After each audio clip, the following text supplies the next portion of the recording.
Hello दोस्तों, आज के इस वीडियो में हम एमपी व्यापम सब इंजीनियर एमपी ड्राफ्टमैन जेई के जो आपके प्रीवियस ईयर में एग्ज़ाम हुए हैं उसमें आपके जितने भी क्वेश्चन बिल्डिंग मटेरियल से पूछे गए हैं, आज के इस वीडियो में हम उसका पार्ट 4 कवर करेंगे।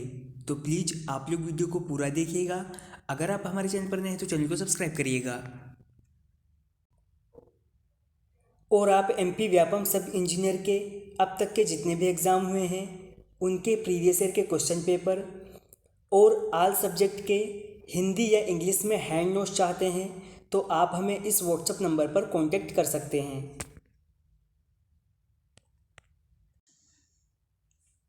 आपका पहला क्वेश्चन है, is a variety of Carborundum stone is a very hard abrasive material. Question में आपसे पूछा है कि दिए गए ऑप्शन में से कार्बोरेंडम पत्थर की एक किस्म है और वो एक बहुत कठोर अपघर्षी पदार्थ है। एमरी, कोक ब्रीज, क्लिंकर या फिर गट्टा परचा। ऑप्शन ए आपका सही रहेगा। एमरी जो है वो कार्बोरेंडम पत्थर की एक किस्म है।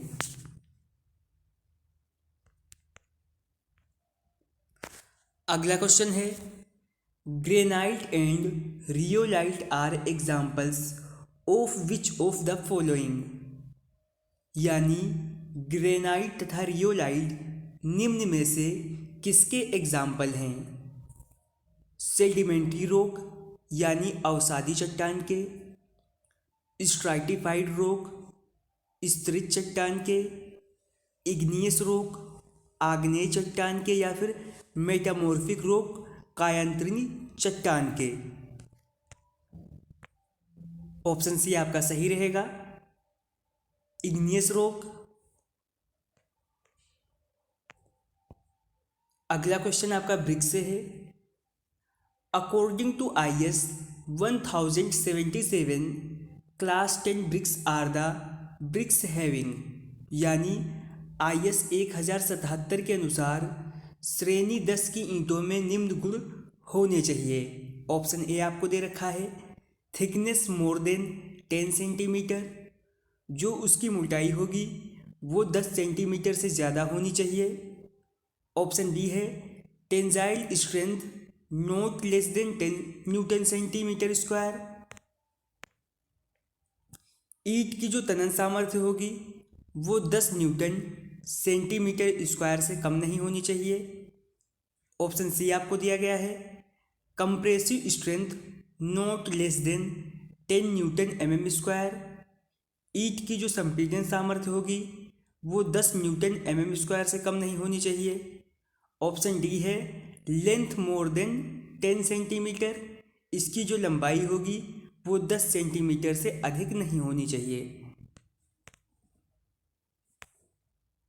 ऑप्शन सी आपका सही रहेगा, जो ईंट की कंप्रेसिव स्ट्रेंथ होगी वो 10 न्यूटन mm स्क्वायर से कम नहीं होनी चाहिए।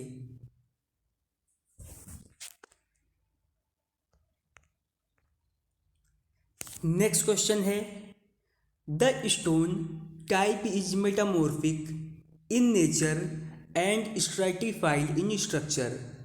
पूछा है किस प्रकार का पत्थर प्रकृति में रूपांतरित और संरचना में एकजुट है। लेटेराइट, नीज, ग्रेनाइट या फिर ट्रेप और बेसाल्ट।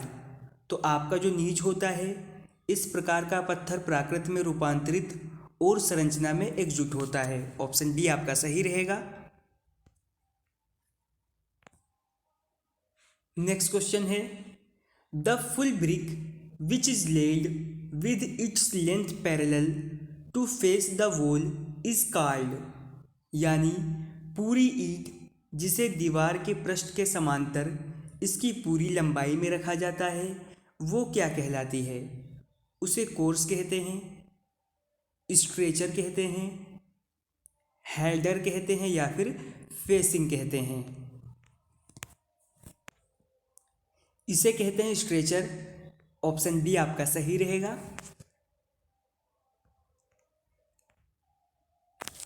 नेक्स्ट क्वेश्चन है, द टर्म फ्रॉग मीन्स। ईट में जो फ्रॉग टर्म का यूज होता है उसका मतलब क्या है? An apparatus to lift the brick, यानी ईंट को उठाने के लिए एक उपकरण है। सोकिंग ब्रिक्स इन वाटर, जल में ईंट को भिगोना। The depression on the face of the brick, ईंट के फलक पर अवनमन।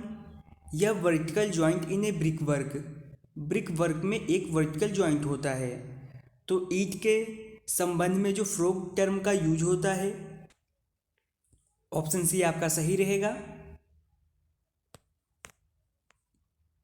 अगला क्वेश्चन है, what is the minimum percentage of lime saturation present in 53 grade OPC. आपकी जो 53 ग्रेड की ऑर्डिनरी पोर्टलैंड सीमेंट होती है उसमें उपस्थित चूने की संतृप्ति का न्यूनतम प्रतिशत कितना होता है? ऑप्शंस आपको दे रखे हैं।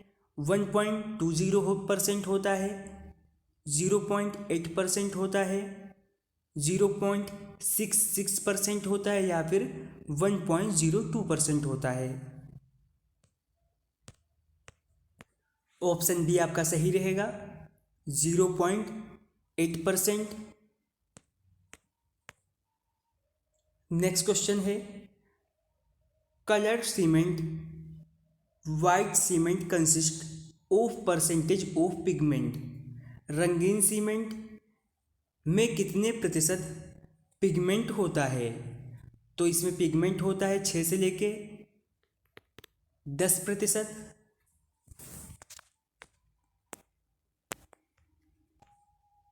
और आपका जो वाइट सीमेंट है इसे सिल्वोक्रीट सीमेंट के नाम से भी जाना जाता है। ये आपका मोस्ट इंपॉर्टेंट क्वेश्चन है, what is the height of the Le Chatelier split cylinder. Le Chatelier split cylinder की ऊंचाई कितनी होती है? यहाँ पर कुछ पॉइंट और हम कवर करेंगे। ली चेटेलियर उपकरण द्वारा सीमेंट में फ्री लाइम की मात्रा अर्थात साउंडनेस टेस्ट किया जाता है। चूने में ये टेस्ट एक क्लास के चूने के लिए किया जाता है। ली चेटेलियर उपकरण में 0.5 mm मोटा पीतल का सिलेंडर होता है जिसका भीतरी व्यास डाया जो होता है और उसकी ऊंचाई 30 mm होती है। झिर्री जो है 0.5 mm चौड़ी होती है। झिर्री के दोनों किनारों पर 165 mm लंबे 2 सूचक होते हैं। ऑप्शन डी आपका सही रहेगा। नेक्स्ट क्वेश्चन है, which of the following property of rock define its capacity to maximum amount of water. सेल का निम्न में से कौन सा गुणधर्म इसकी अधिकतम मात्रा में जल भंडारित करने की क्षमता को परिभाषित करता है? ऑप्शंस आपको दे रखे हैं। टेक्सचर यानी उसकी बनावट, उसकी हार्डनेस, उसकी पोरोसिटी, या फिर उसकी परमेबिलिटी। ऑप्शन सी आपका सही रहेगा, पोरोसिटी, सारंध्रता। नेक्स्ट क्वेश्चन है, slate, laterite and kaolin are example of which type of stone. आपके स्लेट, लेटेराइट और जो चीनी मिट्टी है वो किस प्रकार के चट्टान के एग्जाम्पल हैं? ऑप्शन ए आपका सही रहेगा, आर्गिलेसियस रॉक यानी चिकनी मिट्टी चट्टान के एग्जाम्पल हैं ये। अगला क्वेश्चन है, टूटी ईंटों का इकाई भार क्या होता है? यानी आपकी जो ब्रोकन ब्रिक्स होती हैं उनका यूनिट वेट पूछा है। ऑप्शन सी आपका सही रहेगा, 14.2 10³ न्यूटन मीटर क्यूब।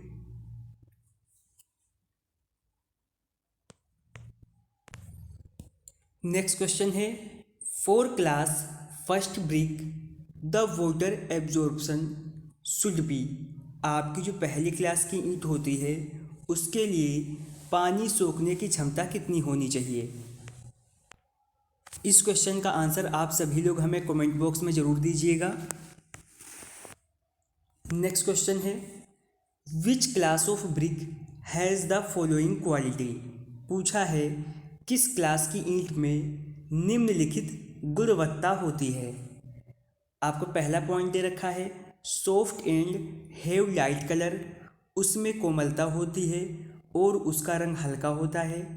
या फिर crumble even on light pressing, हल्के से मसलने पर वो टूटने लगती है।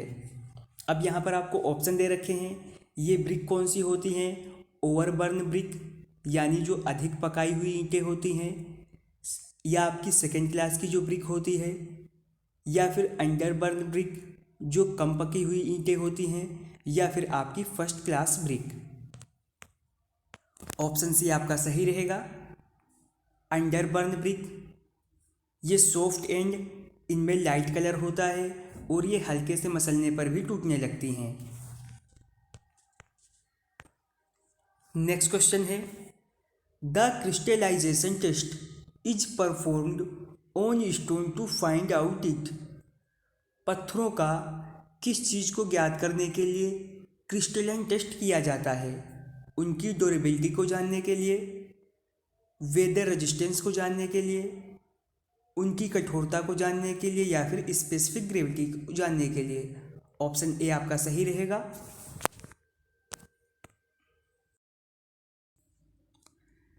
तो आज के इस वीडियो में हमने एमपी व्यापम सब इंजीनियर, एमपी ड्राफ्टमैन जेई के आपके 2015 से लेकर अब तक के जितने भी एग्ज़ाम हुए थे उसमें आपके बिल्डिंग मटेरियल से जितने भी क्वेश्चन पूछे गए थे, आज के इस वीडियो में हमने उसका पार्ट 4 भी कंप्लीट कर लिया है। तो प्लीज़ अगर आपको वीडियो पसंद आई हो तो लाइक करें, शेयर करें, चैनल पर नए हैं तो चैनल को सब्सक्राइब करें।